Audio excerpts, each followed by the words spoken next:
ছাত্র দলের রাজনীতি যে করবে, এখন ছাত্র দলের রাজনীতি করার মতো ছাত্র কেউ নাই, সব ৬-৭ সেশনের মানুষ।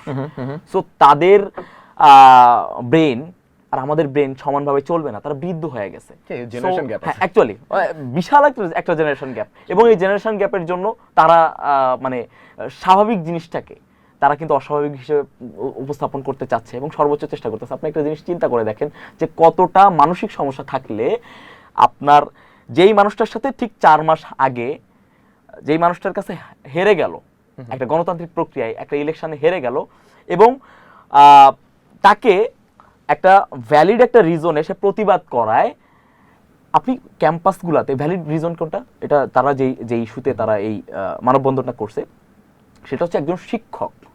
এইটা আবার রং ভাবে টোটাল জায়গায় ছড়ানোর চেষ্টা করা হয়েছে। একজন শিক্ষকের কাজ ক্যাম্পাসে শিক্ষক রাজনীতি করা না। ক্যাম্পাসে শিক্ষক রাজনীতি কেন থাকবে? এবং আমরা যখন ইউনিভার্সিটিতে ঢুকি, এটা একটু বেশি সময় লাগবে, আমি প্লিজ আপনি ক্লিয়ার করেন। তো আমরা যখন ক্যাম্পাসে ঢুকি, আমরা ফার্স্ট ইয়ারে যখন ঢুকছি বা অ্যাডমিশন দিছি, তখন আমরা একটা ইউনিভার্সিটি প্রফেসরকে কিভাবে দেখতাম, আল্লাহ, একজন ইউনিভার্সিটি প্রফেসর কত বড় একজন মানুষ, আমরা তখন এটা দেখছি। এইবার যারা অ্যাডমিশন দিতে ঢুকছে তারা ওই ব্যানারটা দেখছে যে নিচে লেখা সভাপতি জিয়া পরিষদ বা অমুক। এবার ওরা কি দেখবে? আমি আমার গ্রামের পাতি নেতাদেরকেও এইভাবে পোস্টার টানাইতে দেখছি, এখানেও তাই। তাহলে এদের মধ্যে পুণ্য থাকলো কোথায়? আমার ক্যাম্পাসে টিচার আছে 1200, আপনি একজন টিচার হিসেবে পারেন না 1200 শিক্ষককে আপনি এভাবে মানে হালকা করতে, রাইট, তাদের সম্মানটা হালকা করতে। তো 2 ঘন্টা সময় দেয়া হয়েছে সেই স্যারকে ব্যানারটা সরিয়ে ফেলার জন্য। এবং খুব ইন্টারেস্টিং ব্যাপার হচ্ছে, এখানে যদি ছাত্র দলের রাজনীতি থাকতো, অ্যাকচুয়াল রাজনীতি থাকতো, তারা সব থেকে ভালো রাজনীতিটা করতে পারতো। সেটা হচ্ছে এই 2 ঘন্টার ভিতরে তারা এসে এই ব্যানারটা খুলে ফেলে তারা সুন্দর একটা বার্তা দিতে পারতো যে আমাদের ক্যাম্পাসে শিক্ষক রাজনীতি আমরা অ্যালাউ করছি না। সেটা না করে তারা উল্টা এটার এগেইনস্টে একটা মানববন্ধন ডাকলো। মজার ব্যাপার হচ্ছে সেই মানববন্ধনে সেই শিক্ষকও আসলো।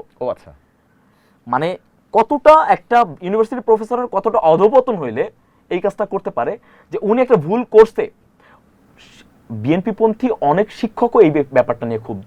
অনেক শিক্ষক আছেন যারা বিএনপির সাপোর্ট করেন, কিন্তু মানে এই যে রুচির একটা ইয়া তো থাকে, অ্যাকচুয়ালি যে এগুলা নিয়ে প্রভাব খাটানো এটা পছন্দ করেন না। আমাদের অনেক অনেক সম্মানিত শিক্ষক আছেন, তাদেরকে যথেষ্ট রেসপেক্ট করি। সো সেই জায়গা থেকে উনি আসছেন, উনি এসে আবার এটা নিয়ে উনি ক্লারিফাই করার চেষ্টা করতেছেন। তো আমার কাছে মনে হয় যে মানে, এবং এই প্রফেসর, আমি আজকে আপনার এটার মাধ্যমে আমি চ্যালেঞ্জ দিয়ে বলতেছি যে আপনি ওনার ডিপার্টমেন্টে একটু খোঁজ নেন যে উনি অ্যাজ এ টিচার কেমন। আচ্ছা, ভয়াবহ লেভেলের, মানে আমার কাছে মনে হয় না যে এখন টিচার, এখন রিটেন সিস্টেম হইতেছে, ভাইভা সিস্টেম হইতেছে, তখন আমার কাছে মনে হয় না যে 1200 শিক্ষকের ভিতরে 200 শিক্ষকও, আমি এখনো পর্যন্ত বলি, তখন এটা নিয়ে খুব সমালোচনা হয়েছিল। আমি বলছিলাম যে 90% শিক্ষক মানে অযোগ্য, বিলো স্ট্যান্ডার্ড, অ্যাকচুয়ালি যে নিজেদের স্ট্যান্ডার্ড বজায় রাখে না।